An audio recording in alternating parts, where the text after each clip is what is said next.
What's up, everybody, and welcome back to another episode of Paul's Best Podcast with me, your host, Paul Virzi, and we have another great episode of Paul's Best. Speaking of best, this is one of my favorite comedians that I see when I go to the Stand in New York City.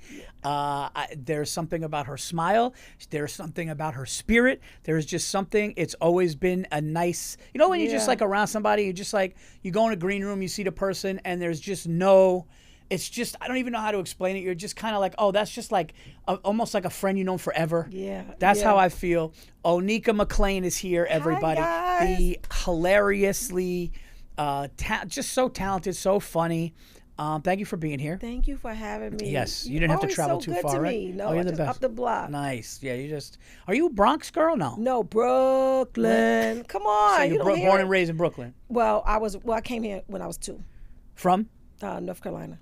Okay. Yeah. All right, but so you're a New Yorker. You're a New Yorker. No, I know I'm a New Yorker. Yeah, you're 2 years in North Carolina don't count. So it's so crazy, right? Yeah, you come from. We were talking before. Your parents got divorced when you were young. Yeah. But my parents were teenagers also. So my dad was never in New York. My mom left my dad and came to New York to be with her sister or whatever. Your parents were teenagers when they had you? Yeah, my mother was 16 and my dad was 18. Whoa. So I'm still like their parents right now. They're still very immature. I think when you have kids that young, you have arrested development forever. Yeah. Really? Yeah. So your mom and you were kind of like almost like sisters? Yeah, fighting sisters. She was a bully. my first bully, my mother. Shout out to Miss Beverly.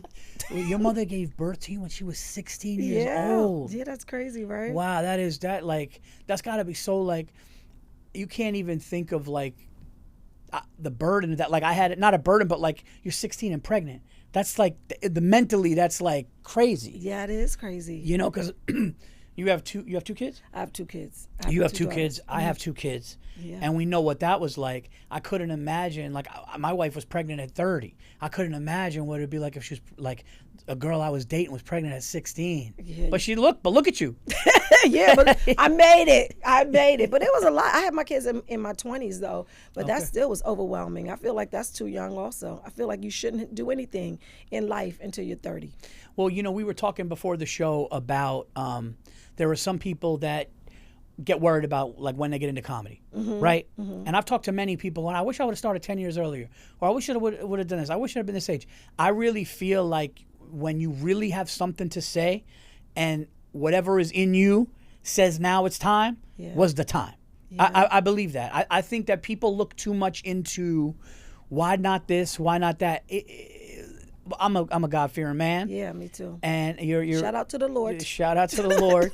But I believe that like when you are supposed to do what you're supposed to do in this life, that's when you're supposed to do it. And so you clearly lived a life. You had an experience. You had kids. I went to college. You went to college. I went to college with the kids. No. Yeah, I couldn't help myself because my ex-husband wouldn't freaking babysit the kids, and we didn't really have money to. So after work, I would pick them up, and then I would take them to night school. What? Yep, I used to take them to night school. And then I remember one time, and this one school had daycare in the basement until 10 o'clock at night. So I would have classes from like 6 to 10. And then one time, my oldest daughter couldn't get inside the daycare or something. And I had to bring her into class. And the teacher kicked us out. What? She was like, this is not a daycare center. I was like, girl, I'm trying to get myself together. I had no idea I didn't have my brain. I didn't know I was messing up my life. I had no idea. I'm trying to fix it. Help me out. So you went to school with your kid. Like, that's like some back to school shit. I had to. I didn't have a choice. I was like, because once your brain comes in, at 20, I already had 2 kids. And then I was like, oh, I'm going to be a loser. I was like, no. So then I just started trying to figure it out. Did you like when that was going on? Was comedy wasn't even on the brain yet, right? No, but comedy was, or the arts was always on my brain. When I was a little kid, I would interview myself in the mirror. I would be like, and the reason why I did it that way was because, like, I would always do that. I would be in the mirror in the bathroom so long, my family would be like, get the hell out the bathroom. You're just talking to yourself. So, so I always wanted to do something. You had something. You were always a dreamer. Yeah, like I noticed that. That's one thing that I notice about everybody that I talk to on the show, comedians, is that there's something in us that wanted to be bigger. Yeah. Right? There's something in it. But the common thing, I talked about it with Jordan Fisher on the show. The common thing is, I think kids that come from some sort of divorce, some sort of trauma, I think something's in us. I think other people too, but there's something in us that wants to push or like to get ahead or to be something, to be something more.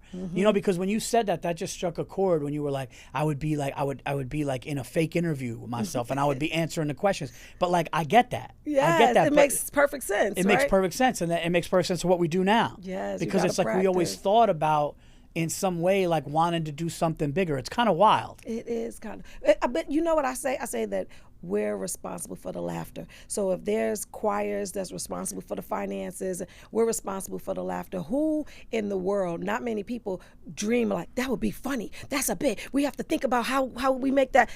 Just wanting to give people that kind of levity and joy. That's something that God gave us. Who wants to do that? It's a shitty time a lot of times. You know what I mean? Yes, it's not always amazing, and we have to keep on pushing and pushing. It's like the comedian is poor until we're not.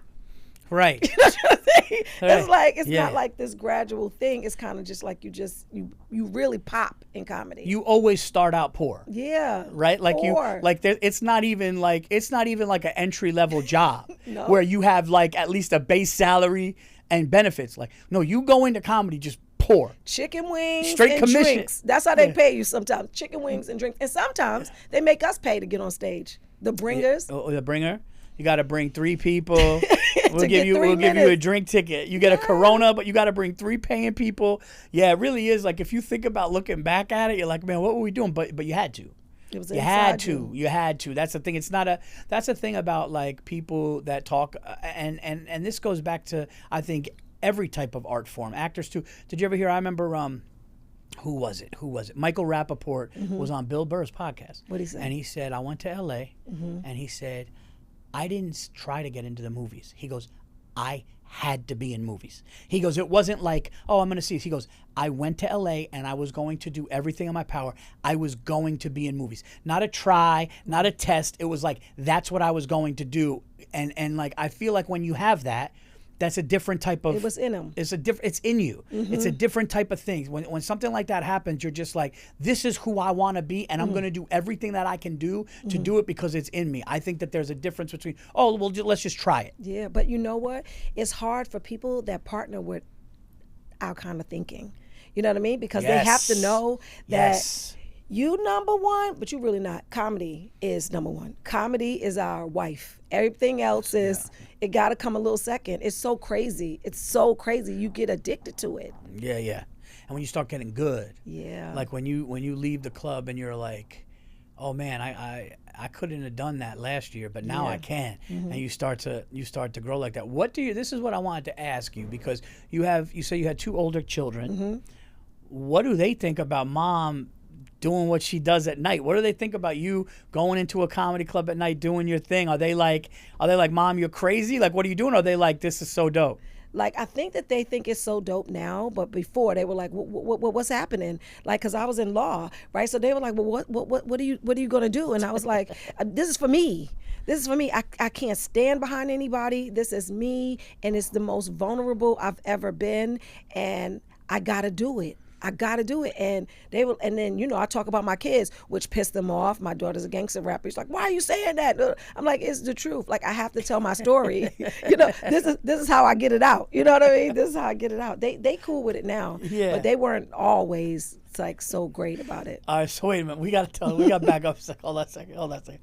Your daughter is a gangster rapper. Yes. And for how long she been doing this?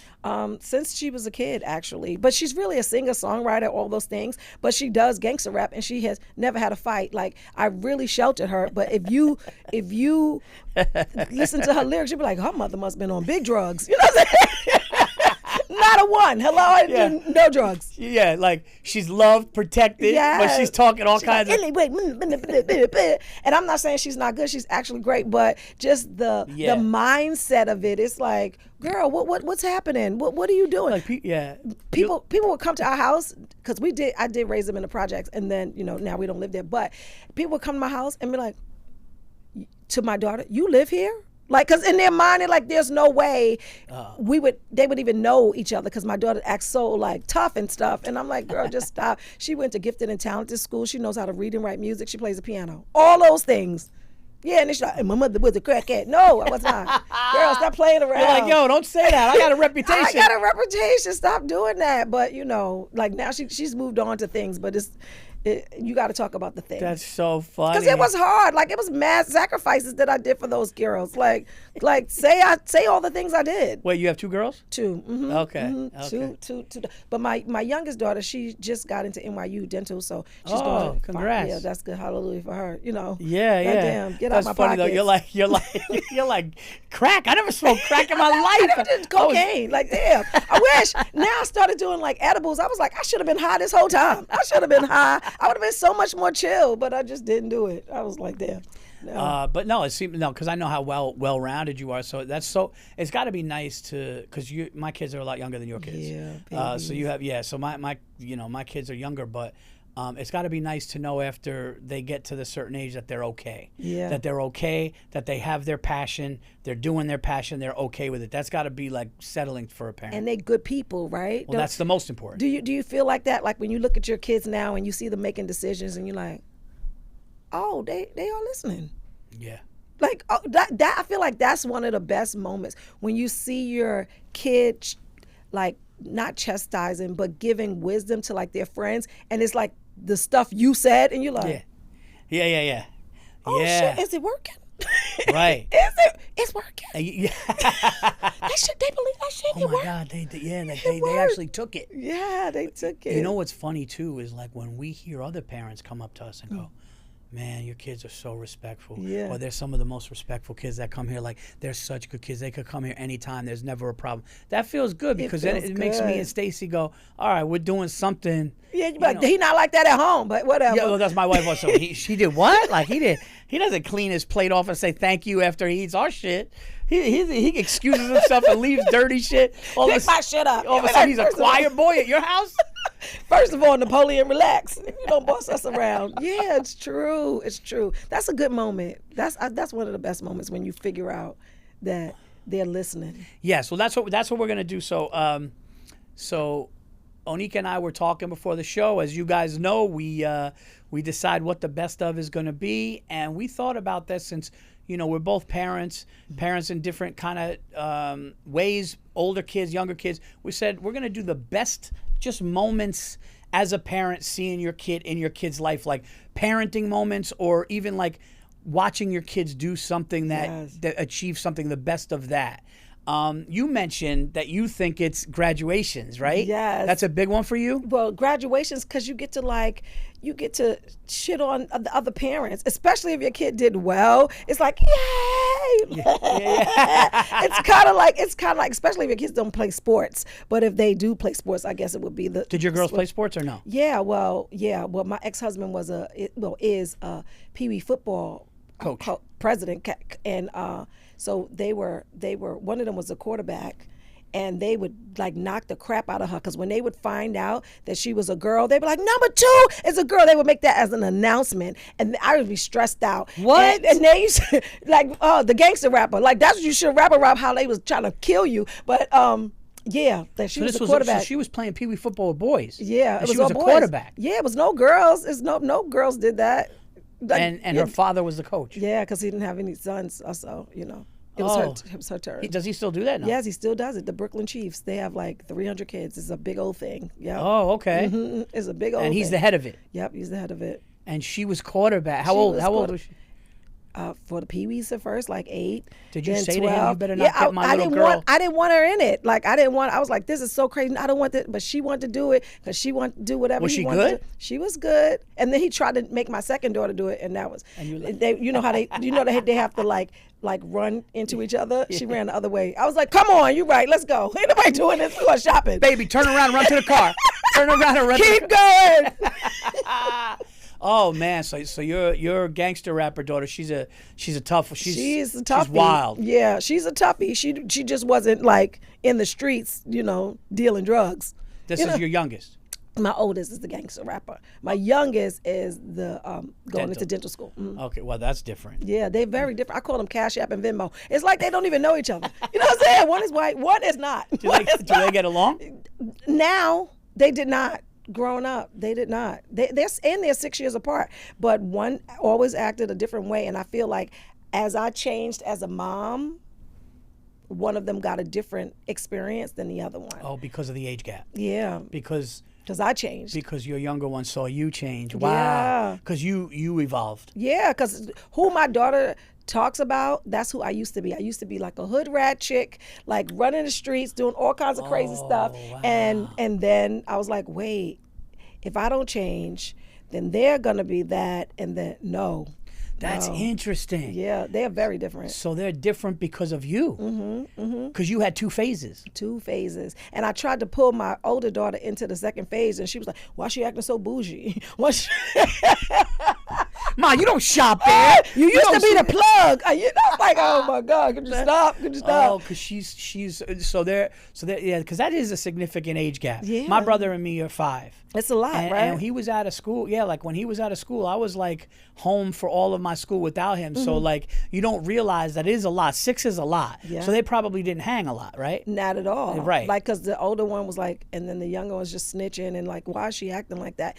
They just were not the same people. Are they close now? Now they are. Now Okay. they're close now. But they still don't run in the same circles. They still just move very differently. And it's like, Has either of them been to your show? yeah, so one of them helped me run a show that I do called If You're Really From New York, and then the other one, sometimes she performs on my show. Oh. She performs like her songs, but now she's married. So my oldest daughter is married, and then her wife and her, they have a they're like a duo, and then they do rapping and singing. Okay, so, and they've done it at your show. They've done it at my show. Wow. And one time I let them do it, and my other daughter, she didn't want to get off the stage. I was like, bitch, are you dumb? Like, this is my stage. These people came to see me. Like, this is crazy. Ain't nobody come to see you, Otis. Right, because they like it. So she's like, oh, they're feeling me. Yeah, they feeling me. You do your comedy in it. Yeah, I'm like, what? You know how people do. You know, you bring an opener out, and you're like, oh, yeah. Okay. You know what? With me, when my opener, like, if my opener goes over 2-3 minutes, that's one thing. I had an opener go over one time, maybe almost 10 minutes. I was like, you're done. No, never again. Because people get in their head that these people came to see you. Yeah, No, it's this is way more than the performance. It's the ticket sales. It's the brokering the deal with the club. Are you crazy? Yeah. Respect the game. Respect it. Respect it. Respect the game. You are not the headliner. I don't care how well you thought you did. One thing that I saw proud was, well, it's really crazy. But one moment that I had, me and Giannis did Greatest Days, so this is different because that was like kids being born and stuff. But we're talking about moments. I remember, I think I told this story. So if I told this story on a podcast before, I'm sorry, but I got to do it on this one. By the way, thank you guys for listening to Paul's Best. Hit the subscribe button on YouTube. Follow Big Money Players and iHeartRadio. Leave comments and reviews. It lifts the show to the top. But my little girl. So my son, Lucas, did not get an iPhone until he was in 7th grade. Okay. Now, my little girl at the time is in 5th grade, and she wants one. And Stacy and I are like, no, you got to wait 2 years. Your brother waited to 7th grade. You got to wait to 7th grade. She's like, I want one. So she plays soccer. She's playing soccer, and the team's terrible. Terrible. Is she good? She's good. Okay. Team's terrible at the time. And they only scored like 1 goal all year, never win a game. Damn. So I just look at my wife, and she's like really upset. She's like, I want an iPhone. I go, all right, how about this? I go, if you guys, tomorrow we're driving down to Dobbs Ferry. I go, if you guys win, and no, I said, if you score a goal, I'll get your iPhone. So, and they don't score 1 goal entire season. So like the chances are like, chill. So I'm like, yeah. So we go down there. It's cold morning. There's like the grass is all wet. The dew on the grass all wet. It's like, I'm pissed that we had to wake up at like 6:30 set to get to this 8 o'clock game that they're probably gonna lose, right? So I start telling some of the parents. I'm like, yeah, I told her if she gets a goal. And so everybody starts knowing what's going on. So first half goes by 0-0, nothing, or whatever, and then the second half comes out, and all of a sudden the second half she starts running down. The ball gets past everybody, and it's her and the ball, and she kicks the ball, and it goes over the goalie's head, and it goes in. And she just runs down, and she just goes, iPhone 11. all the parents are like, now, Paul, now we're gonna have to do this with our kids. But I remember that moment, and there's something in her. Yeah, you gave her a goal. That there's something in her. And then, and then watching my son had a basketball game last year to go to states, and he hit 8 3-pointers out of 11 to go to states, and our team has never gone to states before. Good. So like that made me, so those moments in sports just make you go, and not in a selfish way. I didn't do it, oh, that's my kid. I did it like they set a goal, like they got through whatever they were going through, and they did it. Those moments to me matter. You saw them grow. I saw them grow. That's right. Right. You saw them grow in the moment, right? Because now she has more self-esteem that she can do the thing, and you saw it in real time. And then when she got that, Onika, that's perfect. And when she got the iPhone, she realized, she was like, oh, like if I do things and if I can achieve things and if I can achieve things that people think are hard, I never doubted her. Like I was like, hey, there is a chance, but like, because I'm never going to be, oh, if you get that, you'll never get that. I just kind of gave her a goal. But when she saw the iPhone, it let her realize, like, oh, like, this is life. Like, if I go out there and I do things and I achieve things that might be hard, I could get something for it. I think that watching them learn that lesson, and my son went through a hard year last year. He went through a hard, emotional, personal year. Right. And I saw him struggle. Like and he just like internally. Is he trying to date or? It was. Because it's always about a girl, boy. It was. It's very. It's always about a girl, boy. It's funny you say that. It changes men. It was. I think that that was on his mind, and I think some things he was going through, and all this, and then for him to come out of it on the other end and raise up, it just. And then there's this picture of me and him hugging, and when you see our faces, it was weird. The photographer said something. Do you know what she said, man? I know. This photographer says, she said, this is way more, this hug is way more than about this game. And when you see his hug and his head on my shoulder, there's like this relief. I'm getting the chills thinking, but there's like this relief, you know? And like we're together, and I'm like, I'm here with you the whole way, but I know what you're going through personally. So those things matter, you know? Yeah, that's so nice. Yeah, you make me cry. No, I know, but I'm sure, like you, like yeah, I do have those moments. But damn, you know, like just hearing it from a dad's perspective is a little different. You know what I mean? Yeah. Because oftentimes I didn't mean to make you cry. I'm sorry. Shit, I didn't even realize where I was going with it. I was like, shit. Right? Because it's true. These kids are having it so hard, and it's like we had it the way we had it, but we didn't have all of our friends' business in front of our faces in social media, everything, and they have so much going on, and it's so sad for them because it's like even those little human moments, they become few and far between because oftentimes the kids are not running like they used to run, and they're not playing outside like they used to play outside, and you got to make a whole thing in order to make them have friends and stuff. It's so different than it was. It's so crazy. And like I had it really hard with the divorce and moving a lot, so I had to have friends. But like you don't realize like what your kids. It's very easy. Hey, do your homework, go to bed. Do your homework, go to bed. Make sure you do it. But we don't really. Sometimes parents really need to understand that. Like first of all, in those later teen years, body changes. Hormones for young women change. So my daughter's going through that. My son's going through everything that he's going through these high school years, and they do go through things personally, and we don't know about. And see, my son is like my wife, where he internalized. He doesn't talk about it. Oh, see, man. my daughter and like we just we got stuff to say. We're gonna fucking let's empty the pocket. Yeah, what happened now? Come on now, let's go. Everything in your pocket's out on the table. That's me and my daughter. My son and Stacy, they kind of go off and they internalize first before they do it. So that's something that I think parents should be aware of too. It's like, listen, they may go and be quiet and tell you it's okay, but it might not be okay. So like you got to kind of really get it out of, especially the ones that keep it to themselves. I remember my daughter, because my kids went to gifted and talented schools, right, in the city, and we lived in East New York, so I would have to bring them to the city. And my daughter, it was only like 2 black kids in the school, 2 other in her grade, and I remember when she got to high school, because that's a feeder age where they let other kids in, right? And she was like trying to make friends with like the black kids that came to the school. And I was like, well, what about Lily? Lily has a friend since elementary school. Like she's been friends with all these white girls. You mean the white girl, Lily? All the white girls were her friends already, right? Since kindergarten, right? Yeah. And she said to me, I have no black friends. And I didn't, and she was hurt by it. Yeah. She said, you have black friends? I don't have any black friends. And I thought, because I grew up in East New York, I just thought, just get them into a nice environment and they would thrive. And I never realized that she needed to see people like her. I didn't. And it was so and that was like a moment that I had to like say, oh shit, I may have been doing this wrong just because I did not have the skill set. I had no idea. She was like, I've never had black friends. And I was like, This your oldest? It's my youngest. Oh, it's your youngest. Yeah. I was like, oh shit. Like my oldest had a bunch of black friends. No. So and I just said in that moment, I was like, I was so busy trying to make her have an anti my life. Right. You know that you weren't even thinking about. You were just like, you're not going to live the way that I was living. Yes. And that's what you're thinking about. You're not thinking about what hey, you need. Right, what you need. What wow. you need. But that really is a great moment as a parent to have the light bulb go off. Yeah, because she was vulnerable, and I was like, oh my God.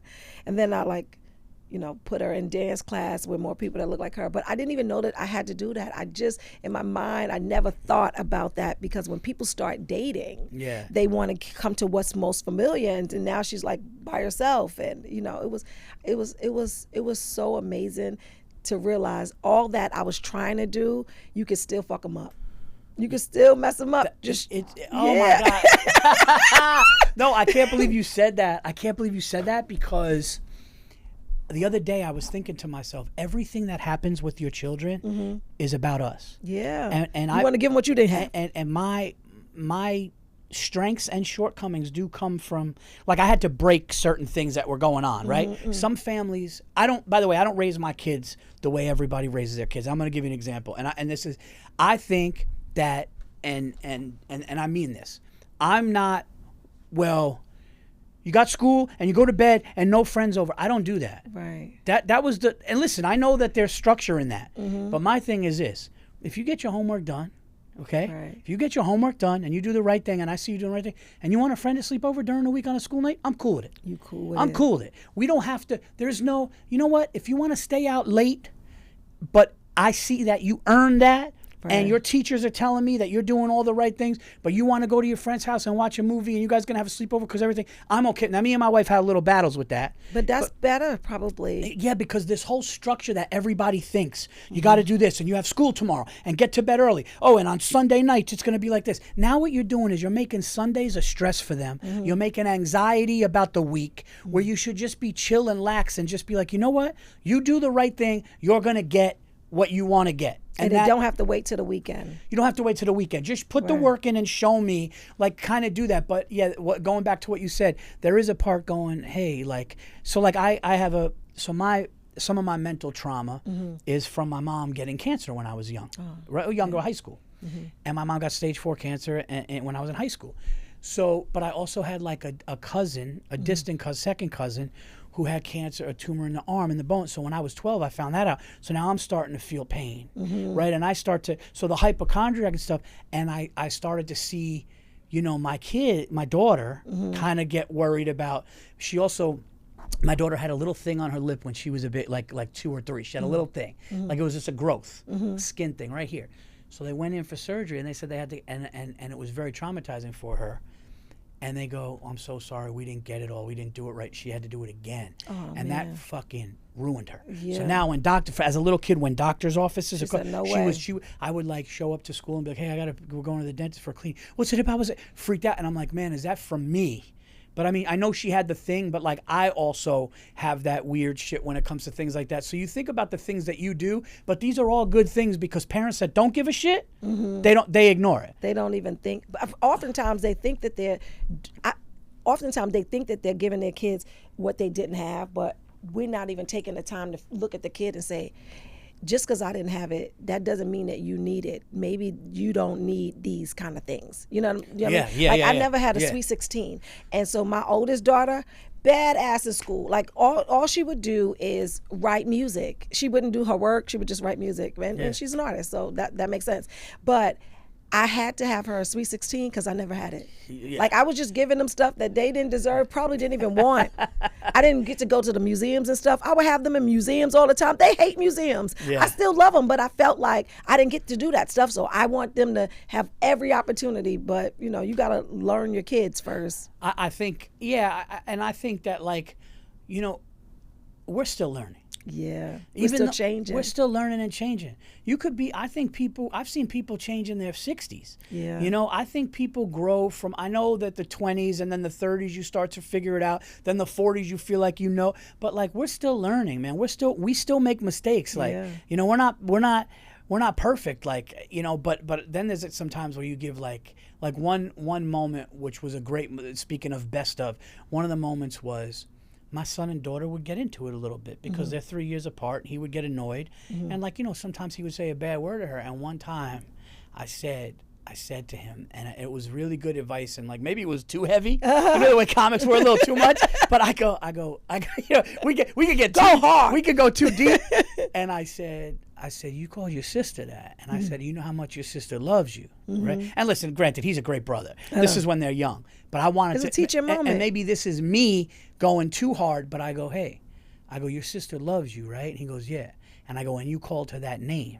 I go, so what if she loves another boy and he calls her that? Is that going to be okay with you? Is it going to be okay with you if a boy that she likes, that she loves, because she's never going to love, like, she loves you different, but are you going to be okay with a boy that she likes talking to her like that? And I saw the light bulb. I saw him just go and I'm like, yeah. So you're not, so understand, she loves you and you're saying that to her. She's going to think it's okay.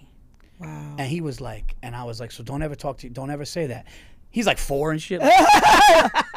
He like, but she is the bitch. I mean, if I agree with the guy, what's happening now? Yeah, but you know what? You are right, because just watching my little girl just graduate 8th grade, it's just a moment as a parent that you're like, you know what? I got them through junior high, and I did okay. And now we go to high school and we see. Did you read what they wrote in those little books? Oh, like in the yearbooks? Yeah, so cool. My son, what did they say? Well, this now, because they're still not leaving yet, so they're just kind of like regular things, but next year before they leave, that's going to probably get me. Oh, gosh. You know, because when they go off to college, you know. I remember my younger daughter fought her bigger sister back. Like my oldest daughter, you would always like beat up her sister, of course, because she was way older or whatever. And then one day, my little daughter like punched her. Oh. And I was like, good for you. Fuck that. Don't just be like, you don't have to be scared of her. Like, and then I was so proud of her because she stood up for herself. But that's a great moment. That's a great moment as a parent, because you got to see the younger one who's 6 years younger. Yeah. It's not like a year or two. And you watched her stick up for herself. Yes. That's amazing. That was a good moment. I was like, good for you, Nia. Good for you. Don't fight in here. What are your girls' names? Nia and Imani. Nia and Imani. That's nice. That's so nice. And they're cool now. Yeah, they love each other now. That's great. There's only 2 of them. That's all they. Well, they have a little sister now from my ex-husband's new wife. But yeah. Well, here's another one. Here's another great one of the best moments is, and now this is what made me feel like a piece of shit. My son has a girlfriend, and like, I seen him like, he gave her flowers, then but like open the car door for her. And then I found out that, like, no, he does that, like, a lot.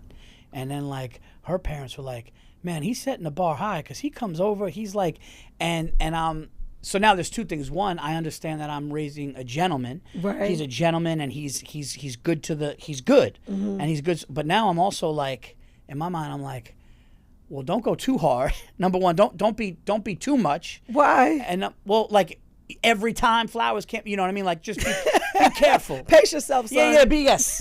Like, you could be nice and you could be caring, but let's not go, let's not. Don't outdo your old man. Now your mother gonna be looking at that shit. Are you kidding me? Listen, I don't want to be sitting up there running around my big car. You see how my truck is too big? Like, this is ridiculous. Stacey, don't try it. Like, Stacey's looking at me like, when the fuck did you open the door for me? And I'm like, yeah, you gotta. But like, when I see my 17-year-old son be a gentleman, yes, that's a moment where you're just like, you know something, that really does come from us. Yeah. To just do the right thing, because they say there's no, what do they say? There's no bad kids, there's just bad parents. Yeah. And I listen, there are definitely some bad kids, but we do set the example. Your daughters are good because of you. They're good people. But that's because of you. Yeah. Yeah, it is. And I know the heart you have in the times that we've interacted, but it's not hard to see. It's not hard to see kids behave properly and then see the parents like us, like you, because then when you ever see a badass, like a kid that's bad, and you look at the parents, you're like, this guy sucks. And not even paying no attention to the kid, No, just doing, not everybody should have them, but some people, you just be like, what the hell is going? I've seen a baby rock itself. The mother was so bad. The baby was like, fuck this bitch. Stop. I said, what is he doing? He's rocking himself. He's rocking himself. It's crazy. Yo, rocking himself. Please tell me you do that on stage. No, I don't. You don't do that on stage. No. You have to. Dude, no, I just thought about it. That bit is. Let me tell you something, okay? I've been doing comedy a long time. If that doesn't bang, a baby just being like, you know what? He was like, fuck these. Dude, that is. Wow, that baby was just like. That is a baby. Like, damn. The baby rocking itself knowing that this woman ain't going to do it. She's not doing shit. She's not there, son. She's like, fuck it, I got it. Oh, my God. This. That's so, I remember, I was like, damn, she don't give a damn about this kid. That's crazy. Another best moment I had. So my daughter's very strong-willed, very independent. When's her birthday? My daughter, she's a Taurus. She's April 30th. Bullhead. She's a Taurus, but like even when she was a little girl, she'd be in a room for 3 hours. You'd be like, wait, she's just coloring by herself. She's just not a loner. She's very social, but she's okay alone. She's okay alone. She's okay doing her thing. But one time my son had this like phase to go fishing. He just wanted to go fishing. So we got these poles. We kept going. He just kept buying these rods. And we go to like this little bridge by where we live. And this was kind of in the thing where like he was like not nasty to his sister, but like, hey, leave me. I'm doing this. I'm doing that. And her rod and his rod got entangled, and he's losing his mind because they pulling. And they're pulling, and he's like, "What are you doing?" And she's like, she's like, I'll fix this. Let me just, and he's like yelling. I go, stop. I go, be nice. And she just wanted to like fix it. So she ends up going, she's like, I can do it. I go, no, that's a lot, dude. I go, that's tangled. That's crazy. Like you can't, she goes, she's just this little girl and she's doing this and she's doing this. And she finally gets it free and she did it. And she goes, see? And I was so impressed. And then she turned to the other side of the bridge and she caught a fucking fish and he didn't. And I remember being like, man, like that's a moment where I'm just like, this little girl is strong. She got it. Yeah. And like, I don't worry about, like I worry about it because she's my little girl. But she's like this beautiful, strong little girl. And I'm just going like, man, like that's an endure, like, you like, instead of panicking and crying, she was like, I'm going to, let me just, and it made me feel good as a parent. She's level-headed. Yeah, she's level-headed and she's able to like, what I think too is like, I'm very calm. I'm very calm. And I like them to be calm and understand that, like, when you stay calm and don't freak out, you know what I mean? It makes a difference. Yeah. Were you always, because you seem like you're very zen and calm now. Were you always like this or no? Heck no. So you were high strung. High strung. I have ADHD. Okay. So, like, I'm like, most times, but I started meditating to relax myself because I used to, my aunt got diagnosed with dementia. And then I started studying it, and it was like calcium deposits on the brain, and it normally happens to people with type A personalities, which I have. And I was like, I need to do something where I can just kind of chill out. Wow. And then I started looking into meditation. I started looking into transcendental meditation because that's what Ellen was doing. And I just wanted to see what that was about. And so I meditate a lot just to kind of like zen me out. That's how I start my writing process. It just gives me, it just made for a better me. Wow. And I had these T-shirts that I used to sell when I first started doing comedy. It was like, meditate, don't catch a case. Because that's what it was. Like, I want to kill somebody. You know? I was like, let me just relax. Yeah. So many people do need, especially hood people, because it's like you're always on high alert. And if you're always on high alert, then you're this all the time, so you're always ready to pop off. But if you could just bring it down a little bit, and wow, so, yeah, that's amazing that you did that because I'm sure that rubs off on your kids. Yeah, yeah. They see you chill now. They see me chill now, and then they see me like I have like a prayer room, and I just go and chill. And then I remember showing my daughter something that I was reading, and she was like, "Oh, I thought those were law books." But there's this thing called Course in Miracles. Have you ever heard of it? No. It's really like just it's kind of like, I don't even know what to call it, but it's really a good thing. It's like prayers in a way. So that's amazing. What would you say like the best moments for you as a parent with your two girls? Like, is there anything that like something that you could narrow down? Like, what's like a moment to you with either one of them or both of them that makes you go like that was a moment that really that I'm really glad happened. Yeah, yeah. So my Venmo, that's my younger daughter, right? We were gonna go on vacation. And normally I was like, we can go to the Caribbean, we'll go to Bahamas or whatever. And she was like, why don't we go to Europe? I didn't even think about going to Europe. I've never been to Europe. My family's never been to Europe. You go away, you go to, you go to the beach. You go to Jamaica. You yeah. You go to Jamaica. And so we planned this trip to Barcelona, Madrid, and France. Wow. Right? Paris, just us, right? And I didn't even know anybody that did anything like that at the time. Just me and the girls, right? Imani, this was her first year. My oldest daughter, was her first year in college, so she came. It was for the summer, and then this was us being back together, and we had the most amazing time. The most amazing. We were in Spain. We don't speak Spanish. My daughter, the one that's a rapper, like I think people that's artists like that, they take up language really quick. So she's like getting us around Barcelona. We went to this place called a Montserrat in Barcelona. It's like up in these hills, and these mountains, not even hills, and that was set in the 1500s. Wow. We saw baby Jesus and Mary, and it's this monastery. And when you get to like the inner courts, there's the mothers in the Bible and then the virgins in the Bible. When I tell you it was the best experience I've ever had with them or in life, it was so amazing. And then when we went to Madrid, we went to Toledo. Toledo, that old town. It's like a Jewish town, and but it was like they had all these weapon trees, and it talked about the Moors and the Italians and how they came and they fought for different lands. It was amazing. And then when we went to France, we went to the House of Versailles, and we were able to see the palace, and we went to the Louvre. Wow. And we've never done anything like that ever again, but it was the best time I've ever had with them. Oh, and we fought. We stayed in the same room, and we fought, and then we got back cool, and it was just so it was so dope.